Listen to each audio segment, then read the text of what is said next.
इस शारदीय नवरात्रि पर घट स्थापना करने की संपूर्ण विधि और शुभ समय तथा मुहूर्त नीचे दिया गया है। शुभ मुहूर्त और समय।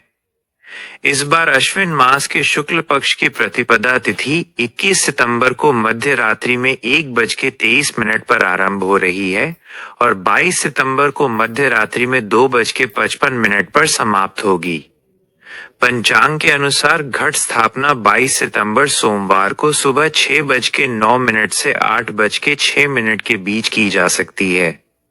यदि इस समय आप घट स्थापना नहीं कर सकते तो आप अभिजीत मुहूर्त में भी कर सकते हैं, जिसका समय सुबह 11:49 से 12:38 के बीच रहेगा।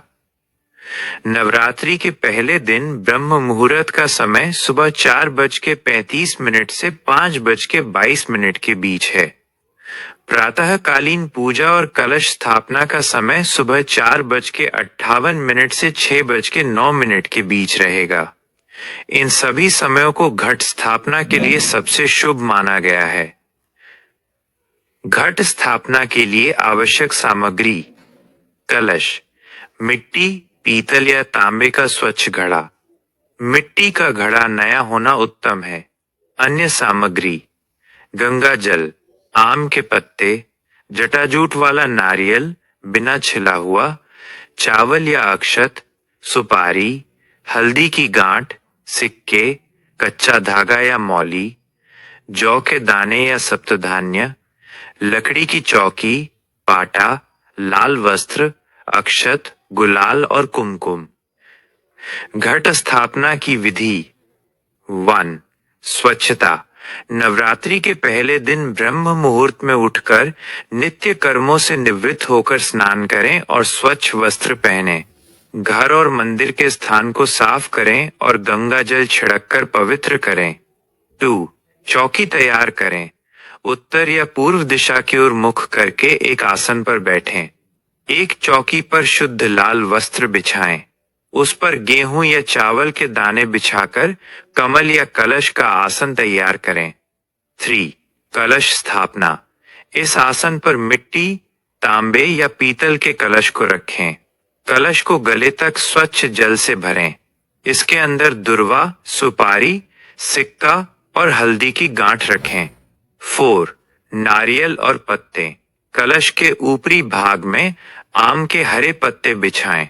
अब कलश के ऊपर लाल मौली बांधें और श्रीफल नारियल स्थापित करें। आप श्रीफल को लाल कपड़े में लपेट कर भी रख सकते हैं। 5. अंतिम चरण। कलश पर कुमकुम से 5 या 7 तिलक करें। इस कलश को मां आद्या शक्ति के स्वरूप में स्थापित किया जाता है। इसकी 9 दिनों तक प्रतिदिन धूप, दीप, कुमकुम, अक्षत और पुष्पों से पूजा अर्चना करें। जौ या सप्तधान्य बोने की विधि: नवरात्रि के पहले दिन कलश स्थापना के साथ जौ भी बोए जाते हैं, क्योंकि मां दुर्गा ने शाकंभरी देवी के रूप में समस्त संसार का भरण पोषण किया था। इसके लिए आप सप्तधान्य जौ, तिल, धान, मूंग, कंगनी, चना और गेहूं का भी उपयोग कर सकते हैं। 1. एक चौड़ा और खुला मिट्टी का पात्र लें, जिसका पहले उपयोग न किया गया हो। 2. इस पात्र में सबसे पहले मिट्टी की एक परत बिछाएं। 3. इसके ऊपर सप्तधान्य या जौ के दानों को बिखेरें।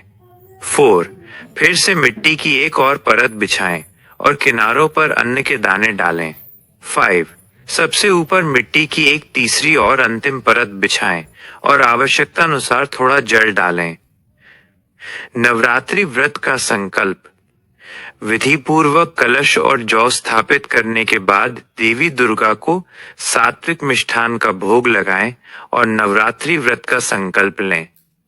दाहिने हाथ में गंगा जल लेकर देवी से प्रार्थना करें, हे देवी, आप जगत की माता हैं। मैं इस उत्तम नवरात्रि व्रत का आरंभ करने जा रही हूँ। हे माता, आप मेरे सभी कार्यों में सहायता करें और मेरे तथा मेरे परिवार पर अपनी कृपा बनाए रखें। यदि आप किसी विशेष उद्देश्य के लिए व्रत कर रहे हैं, तो संकल्प लेते समय उस उद्देश्य का भी उल्लेख करें। इस प्रकार संपूर्ण विधि विधान के साथ 9 दिनों तक माँ दुर्गा की पूजा, आराधना, आरती और स्तुति करें। आने वाले नवरात्रि पर्व की आप सभी को बहुत बहुत शुभकामनाएं। माँ भगवती दुर्गा आप और आपके परिवार का कल्याण करें। हरे कृष्णा।